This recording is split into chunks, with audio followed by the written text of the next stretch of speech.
Hey everybody, it's Alex from Heavy New York. We are back at St. Vitus for another interview, and today we are here with Harm's Way. Thank you so much, man. Absolutely. Thanks for having me. Yeah, it's great to have you here. Posthuman just came out February 9th of this year, and how was the recording for it and everything been? Recording for it was great. We recorded with, his name is Will Putney. Oh, I've He heard of him. records at Graphic Nature Audio in New Jersey. And we started writing for the record like a while ago. We started like over a year ago, and just kind of wrote a bunch and brought a bunch of stuff to him, and kind of worked with him to trim this and add that and do whatever we could to make the songs as best as they could. And it was great. We spent like 3 weeks there, and we finished. It was in August of 2017, and it was really a good, healthy process for us to kind of take our time and just kind of live and only focus on that record, because we went there and lived there for the 3 weeks that we were there, as opposed to all of the records in the past that we've done. We've recorded at home and like had to do it after work or have to do it on the weekends or whatever. So everything's all disjointed and kind of broken. But the way we did it, we just woke up, had breakfast, tracked all day, had dinner, went to the gym, went to a mall, and then went to bed. Like it was that every single day. So it was Awesome. really good, yeah. And it's the first record with Metal Blade that you guys are on, Yes. right? How has everything been with Metal Blade Records? It's been great. They're very supportive of like what we want to do, and they're very I don't know. It's just cool that they're giving us an opportunity to work with them. Yeah. So it's been really good. We've definitely seen. I want to say, I don't know. I imagine there's probably a level of credibility that their name just kind of gives to a certain demographic of people. Absolutely. So we've definitely kind of seen more attention from that kind of crowd, especially when we do more metal tours. It's like, Absolutely. a Metal Blade Records logo on the back of like a hoodie. I should check this band out, kind of a thing. Metal Blade has been great with some like newer bands. Like Yeah. they just recently got a Legion Mhm. on their bill, and they got our homies in Candaria. So Metal Blade has been great. Now, I was reading up about you guys, and you guys have a lot of different elements. Like I've heard a lot of people refer to you guys as hardcore, but Mhm. I see some, maybe a tint of industrial in your Mhm. music and some metalcore thrown in there.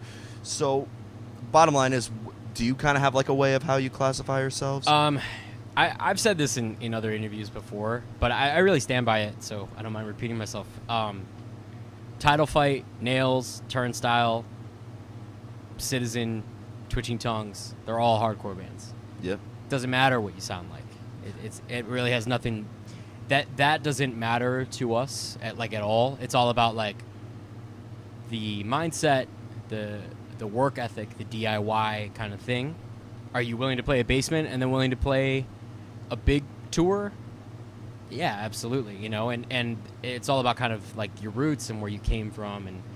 And so, I mean, no matter what, we will always consider ourselves a hardcore band. Yeah. Certainly we have metallic influences, and certainly we take a lot of influences from worlds outside of hardcore, and I think that's a good and like healthy thing. But we're definitely a hardcore band, because hardcore, in my opinion, it has nothing to do with like what the band sounds like. Yeah, I mean, when people hear hardcore, a lot of them jump to the conclusion of Agnostic Front or Sick of It All, or Sure. along that. But Code Orange is considered hardcore, and I heard one person say Killswitch Engage is hardcore, even so. Yeah, I mean, I don't know. Hardcore's more about like, I feel like, who you are rather than what you sound like. Yeah, it's kind of about like where you come from, and this underground thing that we've had and that we've been involved with for over 10 years is like, that's our roots, that's our home, and that's absolutely where we're starting from. So it's just that kind of common red thread that's in this like world of ours absolutely that I think matters. Now, going into like the songwriting process, I always like to ask, because some guitarists like get lyrics from their vocalists and they hear like they think of a riff by looking at lyrics. Yeah. Some people start off via drum beat. How does the songwriting process work for Harm's Way? Unfortunately, vocals and lyrics are absolutely like last. To each his own. Yeah, it's just kind of how it is. A lot of times what happens is somebody comes in with like a riff or a song, and then it gets chopped up and kind of mixed in a way that makes everyone in the band happy. James, for a long time, was a primary songwriter. Over the years, over the last like 5 years, it's become much, much more collaborative. I'm happy to say,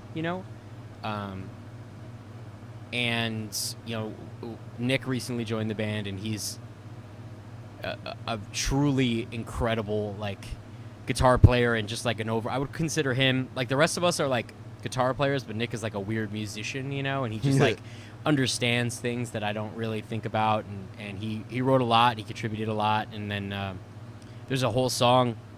The song "The Gift" was actually mostly programmed by the guy who plays bass with us. His name's Casey.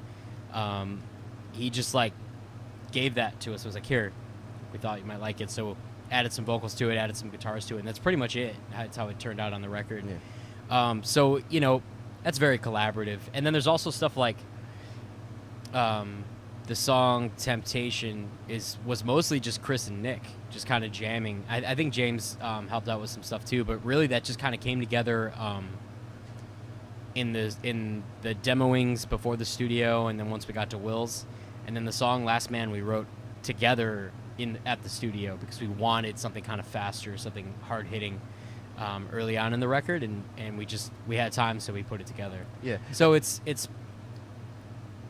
pretty collaborative at this point. Yeah, but you've mentioned it wasn't always that way. You said James was like the primary song. James for a while had a real just creative streak in him, for sure. But as it got more collaborative, did that maybe allow you to incorporate maybe elements that you didn't have with Harm's Way previously as you guys worked together more? Or did you more or less kind of stick with your guns and kind of keep a formula going? So we started off as a 5-piece with 2 other guys who quit the band, and right around the time they quit, leaving just me, Chris, and James, is when we wrote No Gods, No Masters in Isolation. It was like that time period. It's like 2009, 2010. And the 3 of us were all kind of into the same kind of music in the same direction. We wanted to get a little darker and to get a little less like, I don't even know how to describe it, but just to get a little weirder. I mean, if you look at the transition from our first LP, which is Reality Approaches, and compare that to Isolation, there's like a huge difference. And most of that is because it went from 5 people to 3 who are all very similarly minded to the direction we wanted to go. And so it was kind of like we were all already on board with what James was like bringing to the table. And that's obviously, it's not to say that there's nothing on those early records that Chris or myself or the guy who played bass for us at the time, his name was Dave, that we didn't contribute, because we obviously did, but like a lot of it was coming from James' mind. He was just kind of on a tear. And when somebody's kind of like in the zone and like that, you really, it's hands like a dog. off. It's like a dog with a bone. You Exactly. don't want to Yeah, interrupt exactly. somebody in their zone. Yeah. But and I know that Harm's Way is from Chicago, Mm-hmm. Illinois, and from reading about the music scene in Chicago, I mean, I've had friends who are in local bands who've toured there for the summer, and they said it's crazy down there. And being the home of, maybe not very similar in style, but like it's the home of Smashing Pumpkins, home Sure. of Disturbed, Ministry, Dead to Fall, so many bands. Mm-hmm. So did you guys more or less get Harm's Way name out there by evolving yourself in the local scene there, or did you kind of branch outside of Chicago to get your name out there more? We've never really done great in Chicago. Really? Yeah, it's just kind of one of those things. I think Ringworm would say the same thing, that like later, eventually, like Cleveland probably, it went from at one point being like a madhouse to just kind of like, oh, that was a good show. And that's, I understand that, because we play a lot and people see us a lot, and They get jaded. and even just like the people who grew up kind of watching us left, either moved or got out of, weren't into the music anymore or whatever, and so they're not like really coming around. So you're playing to younger kids who maybe don't really get it and don't really know, like, I don't know. That's a puzzle for me. When we do play Chicago, and like I think the last time we played Chicago was the Last Weekend Nacho show, which was a year ago. if I'm not mistaken, which I could be, but I think that was it. Although, no, we played a Nail show early on in that year as well. So, still, almost a year ago, I think, was the last time we played. And we have our record release coming up at the end of March. And it's, I guess it's just different because we could go to LA or the East Coast and it's like crazy. Yeah, this is the hardcore capital of the world, New York. So Yes, people are yeah, gonna go so- nuts for you guys. And you know, here. and we struggled. I mean, we've been playing shows in Brooklyn for a long time, and you know, like warehouse shows and just kind of like weird pop-up DIY spots that are very foreign to us, but like it's cool that it if you have an exists. outlet, you're king. Yeah. And you know, we never really had like crazy turnouts or everything, so it's taken a long time to kind of build and to kind of get where we are here. And I'm hoping that like the momentum of this and the momentum of the record and the tour and everything kind of all packaged together is gonna hopefully spark up just a little more at home. However, that being said, like the music scene in Chicago, particularly at when Harm's Way first started, or even when we were younger, was incredible. And there was a time where, I mean, I remember, you know, there were shows at DePaul University in Chicago. There's like a literal classroom that they would take all the desks out and just have bands play.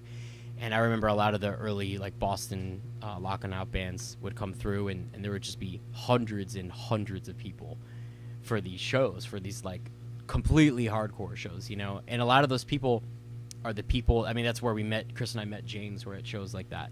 We were 15 and we just went to a show. Well, and met that's him. hardcore, like the Yeah, DIY exactly. sort of element.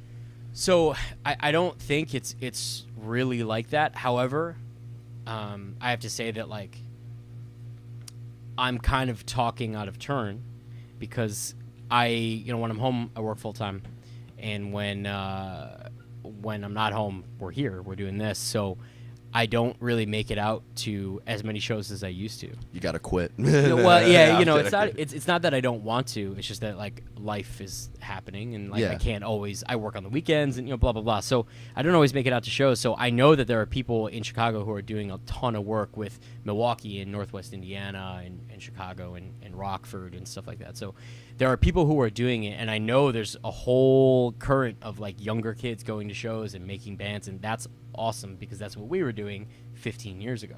So it's really cool and it's really sick, and I'm not trying to say that it's like, oh, it's dead or it's not happening. Yeah, it's just like it's never gonna die. it's a generational thing, you know, and the people who used to go crazy for Harm's Way are now all over the place and kind of grow out of it, you know. Yeah, which is awesome. Well, before we go, I want to first of all thank you so much for your time. It's for those of you wondering, we're in the basement at St. Vitus. The heater's going, the ice machine is cranking. Dumping. Yeah, I think I'm gonna mix all that together and make like a brutal grindcore track. I think. Sick.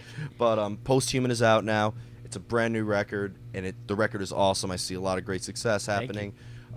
Can we be expecting more tours nationally, internationally? Yeah, for sure. We got I can't say anything specifically Yeah, yet. you're just gonna tell me off the air. Yeah, for leave sure. everybody in suspense. But we got like a lot of really good stuff coming up that we're really excited about. A lot of stuff happening over the summer and into the fall and stuff. So we definitely there will be more going on for sure. Absolutely. Well, Bo, again, thank you so much for your time. Thank you, sir. Everybody, we are here with Harm's Way. Be sure to pick up their latest record, Posthuman. It is absolutely brutal. This is Alex from Heavy New York in the sketchy-ass basement at St. Vitus, and we'll see you next time on Heavy New York.